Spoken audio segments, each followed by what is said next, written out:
Olá pessoal, bem-vindo a mais uma de nossas aulas do curso de aconselhamento em independência química.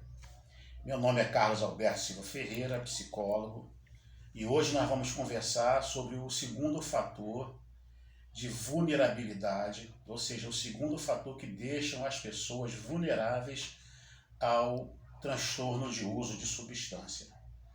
Algumas pessoas ainda estão confusas. O que significa isso, substância? Substâncias são drogas, são outra maneira de nós falarmos.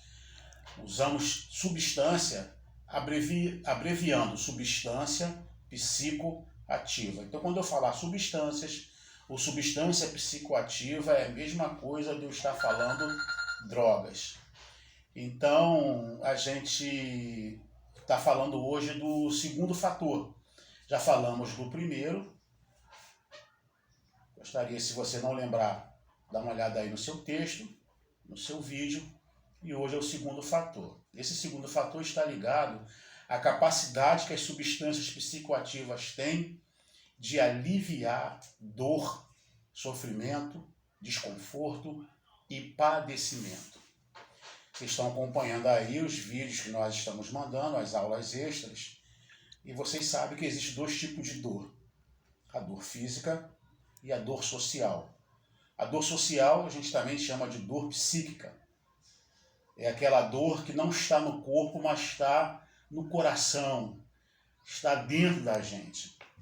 Quando a gente perde uma pessoa amada, uma pessoa querida, quando a gente sofre uma traição, quando a gente sofre uma decepção, são os desconfortos que a gente tem nas nossas relações sociais, na nossa vida social, por perdas, por decepções, por desilusões, por traições, por abandono, enfim.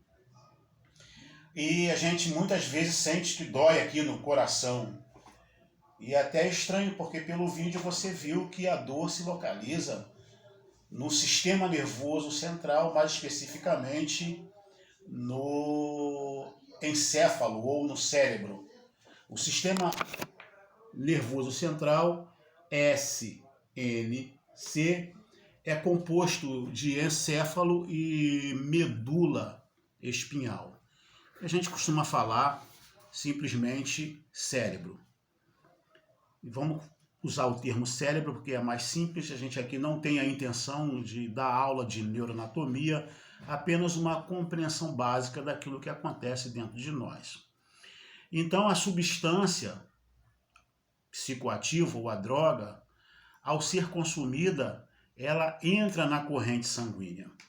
Uma vez na corrente sanguínea, que ela tem acesso à corrente sanguínea, e cada substância tem uma maneira de chegar à corrente sanguínea, uma via de acesso, nós vamos falar disso quando falarmos de cada substância específica ou de cada droga específica, mas todas elas precisam chegar à corrente sanguínea. Algumas sofrem algum tipo de quebra, de mudança, outras não. E elas então, da corrente sanguínea, elas vão buscar o cérebro, ou o encéfalo, ou o sistema nervoso. Por isso que são também conhecidas como drogas psicotrópicas, porque elas são atraídas pelo cérebro. Na corrente sanguínea, elas caminham para o cérebro. Vocês viram com uma aula extra que nós colocamos para vocês, escrita, que existe entre o sistema circulatório e o cérebro, existe uma barreira chamada barreira hematoencefálica, que é um grupo de células que estão na entrada, estão nos vasos sanguíneos na entrada do sistema nervoso, que protege o cérebro. O cérebro é a parte do ser, é a parte do corpo, é a parte física mais protegida. Mas as drogas psicoativas, as substâncias psicoativas, elas atravessam a barreira hematoencefálica. Ao atravessar a barreira hematoencefálica, ou seja, chegou no cérebro, chegou no encéfalo, elas então disparam as substâncias que já estão no nosso cérebro, já estão no nosso corpo. Eu fiz aqui uma representação, ainda que muito simples, e vocês vão me perdoar o desenho. São apenas 2 neurônios. Mas no nosso encéfalo ou no nosso cérebro, existe milhões de neurônios. E esses milhões de neurônios são capazes de fazer trilhões de conexões. Eu fiz aqui muito simplificado apenas uma conexão. Então, apenas para que a gente possa entender um pouquinho, não só o que acontece com o bloqueio da dor, mas na próxima aula vamos falar do prazer físico, do prazer orgânico que a substância dá, para a gente entender um pouquinho melhor em termos de neuroanatomia, neuroquímica. Isso aqui são receptores. Eu desenhei aqui vários pontinhos como se fossem receptores. Ou seja, recebe a substância em algum momento e essa substância vem e se liga a um receptor. Quando a gente fala de dor, o que acontece? A substância atravessa a barreira hematoencefálica, chega ao cérebro e começa a bloquear os canais de dor. Ou seja, os canais de sofrimento, de padecimento são bloqueados, seja dor física, seja dor social. Então, a substância, ela traz o alívio. Assim como a gente vai fazer uma cirurgia, vai arrancar um dente e toma um anestésico. Aquela área fica adormecida e não sente dor. Então, o cirurgião dentista ele pode arrancar o dente. Quando aplica o anestésico, a substância tem esse poder de anestesiar aquele local, acabar com a dor.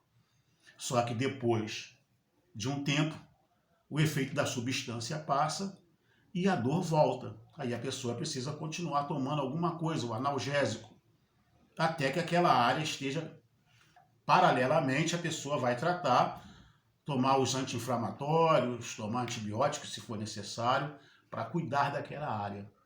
Porque a dor, ela tem essa função de nos despertar para alguma coisa que precisa ser resolvida, que precisa ser cuidada. Então, se eu resolvo desligar a dor sem tratar do problema, a tendência é que esse problema aumente. É como se eu tenho um carro, estou dirigindo e a luz do painel acende, uma luz qualquer acende. A luz do óleo acende, a luz vermelha acende dizendo que está com problema. Pode ser diversos problemas, pode ser apenas o sensor, pode ser um defeito na lâmpada, pode ser um defeito em qualquer parte do sistema, ou pode ser exatamente a falta de óleo. E se eu não for lá verificar e não for resolver, o problema vai se agravar. É assim na nossa vida. Algumas pessoas, elas vão acumulando os problemas, vão acumulando culpas, ressentimento, mágoas, tristeza por perdas, não fazem o devido luto. E quando elas consomem substâncias, essa dor é aliviada, essa dor é esquecida, essa dor passa.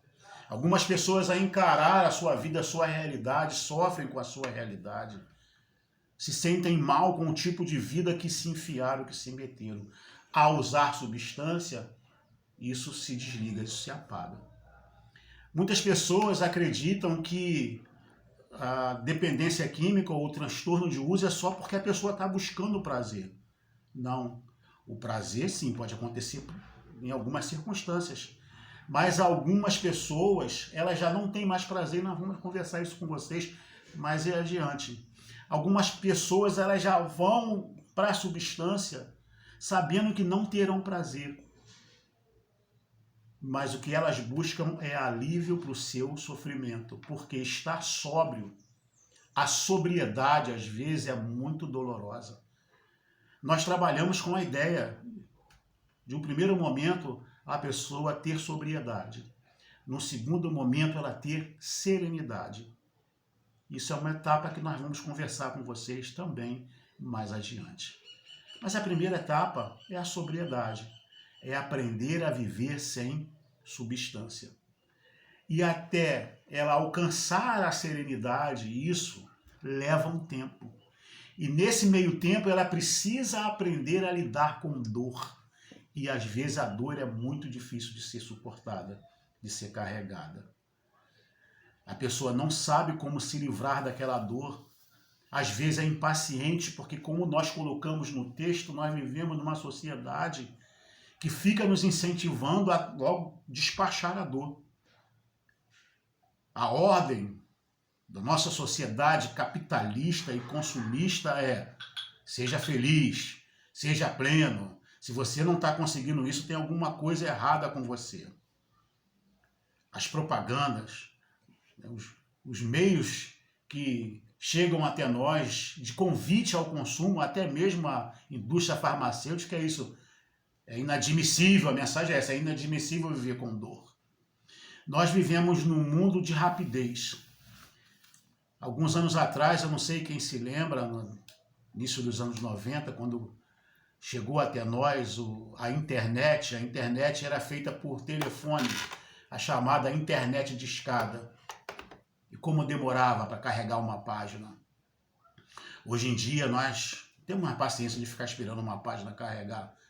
Cada dia mais as coisas são velozes. Uma viagem antigamente, quando a gente estuda história e vê que Dom Pedro fazia o caminho de Caxias, aqui bem perto de onde eu estou, fazia o caminho de Duque de Caxias para chegar a Petrópolis, indo de carroça e de animal, transporte de tração animal. Hoje nós estamos na era das espaçonaves, dos aviões. Falta pouco para inventar o teletransporte, entra numa máquina e vai aparecer no outro lugar. Então ninguém tem mais paciência para esperar. E aí, às vezes, a dor precisa ser trabalhada. Às vezes a dor é necessária para que a gente aprenda alguma coisa. Eu não estou dizendo que a gente tem que viver com dor. Para isso existem médicos, para isso existe medicação, para isso existem os estudos para minimizar o sofrimento, a dor, o padecimento. Mas às vezes nós precisamos perguntar àquela dor o que ela tem para nos ensinar, o que ela tem para nos dizer, por que eu estou sentindo aquilo. Principalmente quando falamos de dor social, de dor psíquica. O luto precisa de um tempo, a gente precisa de um tempo para chorar, para falar da perda, para entender aquela perda, para se perdoar, para perdoar alguém. E isso leva tempo. E a gente está numa sociedade, temos aprendido de forma equivocada que temos que superar rápido, que temos que vencer rápido. Até a própria igreja, às vezes, tem esse discurso equivocado, usando inclusive versículos bíblicos. Esquece isso, esquece o passado. E quem me acompanha através de áudio, através de outros vídeos, sabe do perigo de esquecer o passado. O passado só pode ser esquecido se ele for resolvido. Eu só posso esquecer algum fato do passado se eu já expressei a dor que ele me evoca, se já botei para fora, se já gritei, se já chorei, se já gemi, se já consegui perdoar as pessoas que me feriram, ou já me perdoei por ter ferido alguém, se já entendi as lições necessárias àquele evento, aprender com o erro do outro, aprender com meus erros, e me tornei um ser humano melhor, um ser humano mais forte. Esse assunto para a gente conversar mais adiante. Mas o passado, então, não é para ser esquecido. Mas quantas vezes a gente escuta inclusive, conselheiros dizendo isso? Esquece o passado. E é isso que a substância faz, ela apaga. Puf, apaga o presente, apaga o passado, a pessoa entra numa outra realidade. E ali ela encontra o conforto para a sua dor. Só que o problema é que a substância passa o efeito. Algumas passam em meia hora, 20 minutos, 15 minutos, outras passam em 2, 3 horas, 4 horas, 5, 6 horas. Mas uma hora ela passa. E quando passa, a pessoa tem necessidade de buscar uma nova dose para aliviar a sua dor existencial.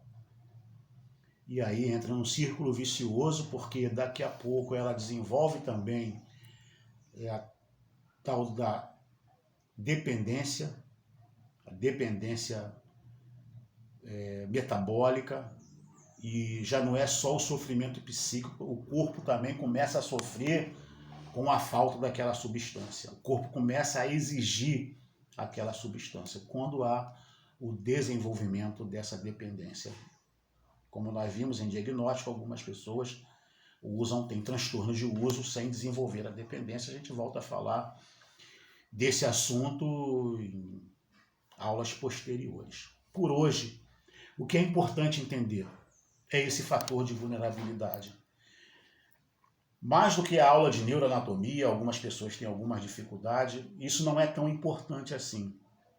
A gente explica porque um curso precisa tocar em todos os aspectos. Nós temos essa proposta, o aspecto físico, o aspecto psíquico, o aspecto social, o aspecto espiritual. Como eu disse desde o começo, nós somos seres biofísico, corpo, psíquico, nós temos uma mente, nós temos uma alma, nós temos sentimento, nós temos emoções.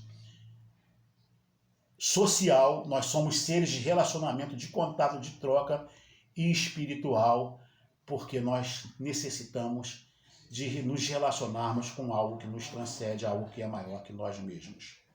Então, todos esses aspectos, alguns estão falando mais, outros estão falando menos, mas todos eles são importantes.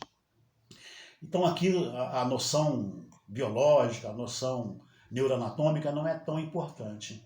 O importante é nós guardarmos essa informação. Algumas pessoas, ao deixarem de usar, ao se tornarem sóbrias, elas sofrem, elas lidam com dor. E todo o corpo dela começa a convidá-la a tomar o seu anestésico, a tomar aquela substância que vai trazer um alívio, vai trazer um conforto.